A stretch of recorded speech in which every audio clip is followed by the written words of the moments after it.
நிறைய பேருக்கு இருக்கிற ஒரு டவுட், இது நம்ம சேனலான்னு. இதுவும் நம்ம சேனல் தான். ஓகேவா எம்ஜி ஸ்குவாட்? இப்போ வீடியோ பாருங்க. ஹலோ எவ்ரிவன், நான் மதன் கௌரி. ஒரு மனிதன் எப்படி வாழ்ந்திருக்கான் அப்படிங்கிறது அவன் இறந்ததுக்கு அப்புறம் எத்தனை பேர் கண்ணீர் விட்டுறாங்க அப்படிங்கறதுல தான் இருக்குன்னு சொல்லுவாங்க. நேத்திக்கு நவம்பர் 12 ஸ்டான்லி அப்படிங்கிற இந்த மனிதர் இறந்து போயிட்டாரு. இவர் இறந்து போனதுக்கு இன்னைக்கு உலகத்திலேயே டாப் மோஸ்ட் பெய்டு ஆக்டரா இருக்கிற ராபர்ட் டவுனி ஜூனியர் கண்ணீர் விடுறாரு. தமிழ்நாட்டுல யோசிச்சு பாருங்க, அமெரிக்கா உலகத்தோட மறுபுறத்துல இருக்கு. அங்க இருந்து அப்படியே அதர் எண்ட்ல தமிழ்நாட்டுல இருக்கிற 2010ல பிறந்த ஒரு பையனும் கண்ணீர் விடுறான். இன்னைக்கு நம்ம இந்த வீடியோ மேக் பண்ணிட்டு இருக்கோம். இவ்வளவு சொல்ற அளவுக்கு ஸ்டான்லி என்ன பண்ணாரு? யார் இந்த ஸ்டான்லி அப்படின்னு பாத்தீங்கன்னா, ஸ்டான்லி அவரோட வாழ்க்கையில யூஸ் பண்ண ஒரு வார்த்தை, அடிக்கடி யூஸ் பண்ண வார்த்தையை நான் உங்ககிட்ட சொல்றேன். எக்ஸீலியஸ் அப்படின்னு அடிக்கடி அவர் சொல்லுவாரு. எக்ஸீலியஸ் அப்படிங்கிற அந்த லட்டின் வார்த்தையோட அர்த்தம் வந்து எப்பவுமே மேல் நோக்கி அப்படிங்கிறது தான். எவ்வளவு கஷ்டம் வந்தாலும் சரி, எவ்வளவு கீழே போனாலும் சரி, எவ்வளவு பிரச்சனை வந்தாலும் சரி, ஒரு தீ எப்படி மேல் நோக்கி எரியுதோ எப்பவுமே நம்ம வாழ்க்கையை மேல் நோக்கி தான் போகணும். நம்ம அச்சீவ் பண்ணாலும் அதுக்கும் மேல என்ன பண்றதுங்கிறதா யோசிச்சுட்டு இருக்கணும். ஸ்டான்லியோட ஒரு அது கேட்ச் ஃப்ரேஸ் வச்சுக்கோங்களேன், எப்பவுமே பேசி முடிக்கிறப்ப எக்ஸீலியஸ் அப்படின்னு சொல்லிட்டு தான் போவாரு. அந்த வார்த்தை தான் அவரோட வாழ்க்கையோட அர்த்தமும். அது அவரோட வாழ்க்கை தான் இன்னைக்கு நான் இன்னைக்கு இந்த வீடியோல உங்ககிட்ட நான் சொல்ல போறேன். ஸ்டான்லியை பத்தி உங்களுக்கு சுருக்கமா ஏன் இவர் இவ்வளவு பேசுறாரு, அதெல்லாம் சரி, பில்டப் எல்லாம் போதும். யார் இவர், என்ன பண்ணிட்டாரு அப்படின்னு கேட்டீங்கன்னா, இவர் உருவாக்குன சூப்பர் ஹீரோஸ். இவர் வந்து ஒரு மார்வல் அப்படிங்கிற ஒரு காமிக்ஸ் நீங்க கேள்விப்பட்டிருப்பீங்க. இன்னைக்கு நீங்க பாக்குற முக்காவாசி சூப்பர் ஹீரோஸை கிரியேட் பண்ணது ஒரு மனிதர் அப்படின்னு தெரிஞ்சுக்கோங்க. அவர் கிரியேட் பண்ண சூப்பர் ஹீரோஸோட பேரை மட்டும் நான் உங்ககிட்ட சொல்றேன். உங்க எல்லாத்துக்கும் தெரிஞ்ச ஸ்பைடர்மேனை கிரியேட் பண்ணது இவர் தான். ஹல்க் அப்படிங்கிறவங்களை கிரியேட் பண்ணது இவர் தான். Doctor Strange, Fantastic Four, Daredevil, Black Panther, X Men, Ant Man, Iron Man and Thor. X Men சொல்றப்போ முக்காவாசி சூப்பர் ஹீரோஸை கிரியேட் பண்ணதே இவர் தான். இவ்வளவு பேரை கிரியேட் பண்ண ஒருத்தரோட வாழ்க்கை எப்படி ஆரம்பிச்சிச்சு தெரியுமா? அமெரிக்காக்குள்ள அகதியா போன ஒருத்தவர் வீட்டுக்குள்ள இருந்துட்டு இருக்கப்ப வந்து சுவரை தவிர அவர் எதையுமே பார்க்க முடியாம இருந்தவர். அவரோட அப்பா வந்து எப்பவுமே சரக்கடிச்சிட்டு அம்மாவை அபியூஸ் பண்ணிட்டு இருக்கிற ஒரு அப்பா.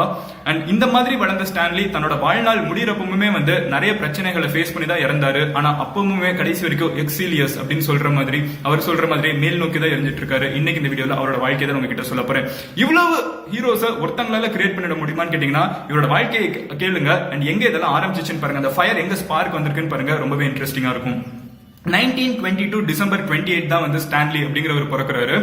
இவர் வந்து பறந்த எந்த மாதிரி ஒரு ஃபேமிலியில பிறக்கிறாருன்னு பாத்தீங்கன்னா, யூரோப்ல வந்து நிறைய ஜூஸ் சாகடிச்சிட்டு இருக்காங்க. ஹிட்லரோட ஆட்சி நடந்துட்டு இருக்கு. நிறைய ஜூஸ் வந்து சாகடிக்கிறாங்கன்னு தெரிஞ்சு ஜூஸ் எல்லாருமே வந்து யூரோப்பை விட்டு அமெரிக்காவுக்கு இடம்பெயர்ந்து ரெஃப்யூஜிஸா போறாங்க. சில வருஷத்துக்கு முன்னாடி இலங்கையில இருக்கிற தமிழர்கள் நிறைய பேர் வந்து இலங்கையை விட்டு உலகம் ஃபுல்லா போன மாதிரி, அப்போ இருந்த ஜூஸ், யூரோப்ல இருந்த ஜூஸ் வந்து அங்கிருந்து கிளம்பி வேற வேற இடத்துக்கு போறாங்க உலகத்துல. அப்படி ஸ்டான்லியோட குடும்பம் போய் சேர்ந்த இடம் தான் வந்து நியூயார்க், அமெரிக்கா. ஸ்டான்லி வந்து ஒரு சாதாரண 1 பெட்ரூம் அபார்ட்மெண்ட்ல தான் வளர்ந்தோம் அப்படிங்கறத அவர் ஞாபகப்படுத்தி கூடுறாரு. அவர் வளர்ந்தப்ப வந்து அவரோட ஞாபகம் இருக்கிற மெமரிஸே வந்து அவர் அப்பாவை பத்தி வந்து எப்பவுமே சரக்கடிச்சிட்டு வீட்டுல இருப்பாரு. அதை தாண்டி வந்து அம்மா கூட எப்பவுமே சண்டை போடுற ஒருத்தர். இதெல்லாம் தாண்டி போச்சுன்னா வந்து எப்ப பார்த்தாலும் வாண்டட் காலம்ல ஏதாவது ஒரு வேலை கிடைக்குமான்னு ஏங்கிட்டு இருந்த ஒரு அப்பா மட்டும் தான் உங்களுக்கு ஞாபகம் இருக்கு. அவங்க அப்பானால என்னைக்குமே வந்து அவங்க ஃபேமிலியை சப்போர்ட் பண்ண முடிஞ்சது இல்ல. ஸ்டான்லிக்கு ஒரு தம்பியும் இருக்காங்க. 2 பேருமே வந்து பெட்ரூம் ஷேர் பண்ணுவாங்களா. அவங்க அப்பா அம்மா வந்து ஹால்ல இருக்கிற பெட்ல அந்த சோஃபால தான் படுத்து தூங்குவாங்களா. இவரோட வாழ்க்கை இப்படிதான் ஆரம்பிச்சிச்சு. இப்படி ஒருத்தர் வாழ ஆரம்பிச்ச ஒரு வாழ்க்கை தான் வந்து இன்னைக்கு இத்தனை பேர் பேசிட்டு இருக்காங்களா. தமிழ்நாட்டுல நம்ம பேசிட்டு இருக்கோமான்னு கேட்டீங்கன்னா ஆமா. இவரோட வாழ்க்கை எப்ப மாறிச்சுங்கிறதெல்லாம் பாக்குறதுக்கு முன்னாடி இவரோட சைல்டுஹுட் சின்ன சின்ன விஷயங்களை சொல்றேன், எப்படி இது நம்மளோட வாழ்க்கையெல்லாம் அஃபெக்ட் பண்ணிருக்குன்னு. இவர் இருந்த அந்த 1 பெட்ரூம் அபார்ட்மெண்ட்ல வந்து எப்பவுமே விண்டோக்கு வெளியே பார்த்தாருன்னா, அந்த ஜன்னலுக்கு வெளியே பார்த்தாருன்னா, அவர் வெளியே ஃப்ரெண்ட்ஸ் கூட எல்லாம் போய் விளையாட போக முடியாது. ஏன்னா அவங்க அப்பா அம்மா வந்து எனக்குமே ஸ்நாக்ஸுக்கோ இதுக்கோ காசு பெருசா கொடுக்க முடியாது. அவர் போட்டுக்க ட்ரெஸ் எல்லாம் வந்து அவருக்கு என்னைக்குமே வந்து ஒரு சோகமான ஒரு விஷயமா இருந்திருக்கு. மத்தவங்கள மாதிரி நம்ம இன்னும் வெல் ட்ரெஸ்டா இல்லையே அப்படின்னு. சோ ஃப்ரெண்ட்ஸ் கூட வெளியே என்னைக்குமே விளையாட போகாம இருந்தவர் வந்து என்னைக்குமே வீட்டுக்குள்ள இருந்து பார்த்துட்டு இருக்கப்ப வந்து எதிர் அபார்ட்மெண்ட்ஸோட சவறு மட்டும் தான் தெரியுமா. ஏன்னா அந்த அளவுக்கு ஒரு காம்பாக்டான ஒரு அபார்ட்மெண்ட் சொல்ல, ரொம்பவே கிட்ட இருக்கிற அபார்ட்மெண்ட். ஒரு மரம் செடி எதுவுமே தெரியாது. சோ அவரோட சின்ன வயசு ஆசை என்னன்னு பாத்தீங்கன்னா, எப்படியாவது இந்த அபார்ட்மெண்ட் மேல ஏறி அப்படியே நம்ம மேல போனா எப்படி இருக்கும் அப்படிங்கிற சின்ன வயசு ஆசைகள்லாம் இருந்திருக்கு. இதுதான் லேட்டரா ஸ்பைடர்மேன் ஒரு சுவர் மேல தவழ்ந்து போற ஒரு மனுஷனை வந்து அவரோட ஐடியாவுக்கு பிரெயின் சைல்டா இருந்திருக்குங்கிறதெல்லாம் லேட்டர் இன்டர்வியூஸ்ல சொல்றாரு. சோ சும்மா இருக்கிற சுவரே பார்த்துட்டு இருந்திருக்காரு. அவரோட வாழ்க்கையை அவர் ஸ்பெண்ட் பண்ணதே வந்து கனவுகள் மட்டும் தான் காணுவாராம். இப்படி ஒரு மனுஷன் இருந்தா எப்படி இருக்கும், பறக்கிறதுக்கு ஒருத்தனுக்கு பவர் இருந்தா என்ன பண்ணும், எப்படி இருக்கும், இந்த மாதிரி எல்லாம் கதைகள் நம்ம நிறைய பேர்கிட்ட சொல்லணும் அப்படிங்கறதா ஸ்டான்லியோட ஆசையாவே இருந்திருக்கு. இந்த ஆசைகள் எல்லாம் வச்சுட்டு ஸ்டான்லி வந்து லேட்டரா வந்து ஒரு வேலை கிடைக்குது. அவருக்கு மார்வல் அப்படிங்கிற ஒரு கம்பெனில வேலை கிடைக்குது. மார்வல் கம்பெனில அவருக்கு கிடைச்ச வேலை என்ன அப்படின்னு பாத்தீங்கன்னா, ஏற்கனவே அங்க ஒரு காமிக் கம்பெனி, அது வந்து காமிக் புக்ஸ் எழுதுற ஒரு கம்பெனி. இந்த கம்பெனி வந்து டிசி காமிக்ஸ்ங்கிற இன்னொரு ஒரு மிகப்பெரிய காமிக்ஸ் வந்து அமெரிக்கால இருக்கு. பேட்மேன், சூப்பர்மேன், இந்த மாதிரி மிகப்பெரிய கேரக்டர்ஸ் வச்சிருக்கிற ஒரு காமிக்ஸ் இருக்கு. அந்த மாதிரி காமிக்ஸ் கூட எல்லாம் காம்படிஷனுக்கே போகாம ஒரு குட்டி காம்படிஷன் இருக்கிற ஒரு மேகசின் வச்சுக்கோங்க. இப்ப நம்ம ஊர்ல வந்து பாத்தீங்கன்னா ஆனந்த விகடன் இல்ல விகடன் அப்படிங்கிறது வந்து ஒரு மிகப்பெரிய ஒரு குரூப். கரெக்டா, அவங்களுக்கு முன்னாடி ஒரு குட்டி மேகசின் குரூப் இருந்தா எப்படி இருக்கும்? சோ அந்த மாதிரி ஒரு குட்டி மேகசின் குரூப்ல தான் இவர் வேலைக்கு செய்றாரு. இவரோட வேலை என்னன்னு பாத்தீங்கன்னா, அங்க ஒரு காமிக் வரைஞ்சிட்டாங்கன்னா ஒரு வரைஞ்ச ஒரு ஆர்ட் மேல வந்து கலரை பூசுறது தான் இவரோட வேலையாவே இருந்திருக்கு.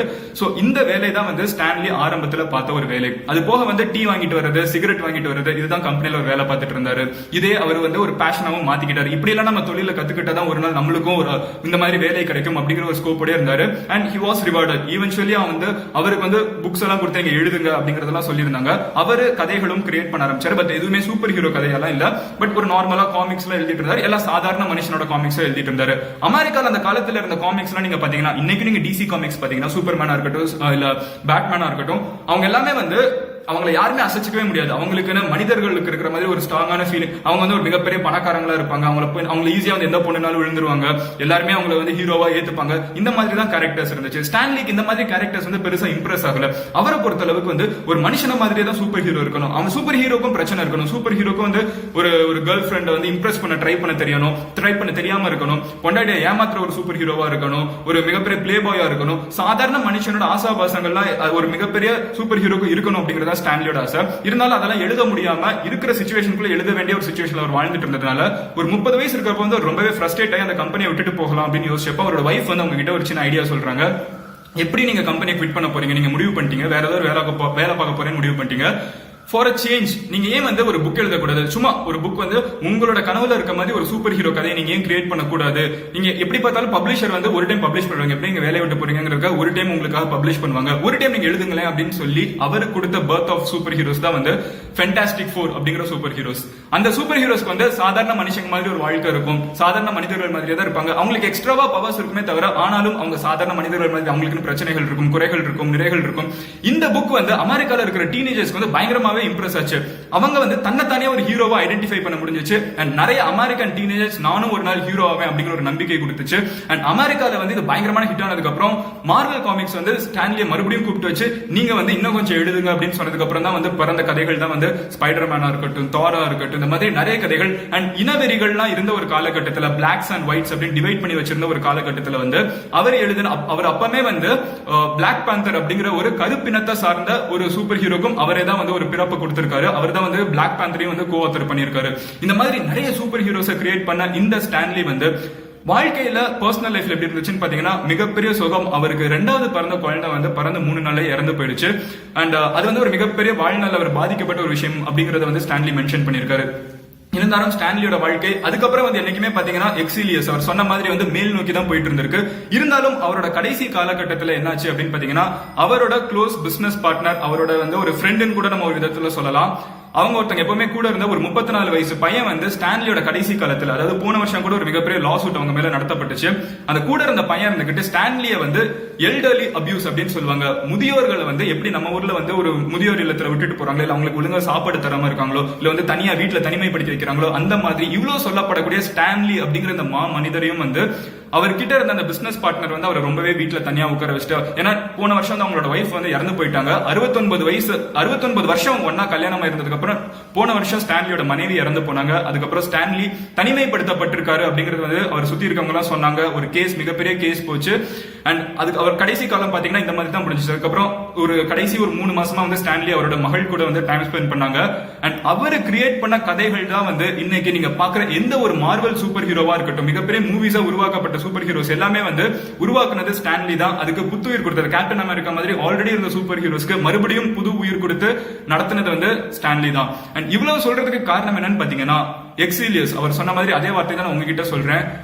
Always always always think upward. எந்த ஒரு நொடியிலையும் உங்க வாழ்க்கை மாறலாம். எந்த ஒரு நொடியிலையும் ஒரு சாதாரண ரூம்ல இருந்துகிட்டு சுவரை பார்த்துட்டு இருந்த ஒரு பையன் இன்னைக்கு தமிழ்நாட்டில் இருக்கிற நம்மளை வந்து திரும்பி பார்க்க வைக்க முடியும்னா 95 வயசுல நம்மளாலே நம்மளோட வாழ்க்கையில எவ்வளவு கிரேசியான ஒரு ட்ரீமா இருக்கட்டும். ஸ்டான்லியே ஒரு டைம் அவர் ஒரு இன்டர்வியூல சொல்றாரு, எனக்கு வந்து நான் வந்து இந்த மாதிரி கார்ட்டூன் வரைகிறேன் அப்படிங்கிறது எனக்கு சொல்றதுக்கு ரொம்ப அவமானமா இருந்துச்சு. என் கூட இருக்கிற பசங்க வந்து டாக்டர் ஆறாங்க, இன்ஜினியர்ஸ் ஆறாங்க, நான் மட்டும் கதை புக் எழுதிட்டு இருக்கேன். எனக்கு பிடிச்சிருக்கு, ஆனா வெளியே சொல்றதுக்கு நான் ரொம்ப நாள் அவமானப்பட்டேன். ஆனா இன்னைக்கு அவங்க எல்லாம் திரும்பி பார்க்கிற மாதிரி ஒரு பொசிஷனுக்கு நான் வளர்ந்திருக்கேன். அதுக்கு ஒரே காரணம் என்னைக்குமே என்னோட பேஷனை மட்டுமே சேஸ் பண்ணிட்டு இருந்தேங்கிறத ஸ்டான்லி சொல்றாரு. அந்த மாதிரி உங்களோட பேஷன் எவ்வளவு கிரேசியா இருந்தாலும் சரி, எவ்வளவு காமெடியா இருந்தாலும் சரி, மத்தவங்க எவ்வளவு சிரிச்சாலும் சரி, உங்களோட பேஷன் நீங்க உண்மையிலே ஸ்ட்ராங்கா பிலீவ் பண்ணீங்கன்னா இந்த உலகத்திலே உலகத்தையே உங்களால ஒரு நாள் திரும்பி பார்க்க வைக்க முடியும் அப்படிங்கறத தெரிஞ்சுக்கோங்க. அந்த மெசேஜ் தான் உங்ககிட்ட சொல்ல நினைச்சேன். அண்ட் வேற ஏதாவது இந்த மாதிரி வீடியோ நான் பேசணும்னு நினைச்சீங்கன்னா கமெண்ட்ல லீவ் பண்ணுங்க. And rest in peace Stanley. எங்கேயோ இருந்து உங்களோட ஆத்மா இந்த வீடியோ பார்த்துட்டு இருந்துச்சுன்னா மொழியெல்லாம் தாண்டி உங்களோட ஆத்மா சாந்தி அடையணும்னு ரொம்ப ஸ்ட்ராங்கா இந்த கம்யூனிட்டி சார்பா நாங்க கேட்டுக்கிறோம். அண்ட் இன்னொரு வீடியோல நாளைக்கு நான் உங்களை மீட் பண்றேன். until then bye மதங்கோடி signing off here. Cheers. And இந்த வீடியோவை மார்வல் ஃபேன் யாராவது இருந்தாங்கன்னா உங்க ஃப்ரெண்ட்ஸ் கிட்ட ஷேர் பண்ணுங்க. they will be happy. Bye.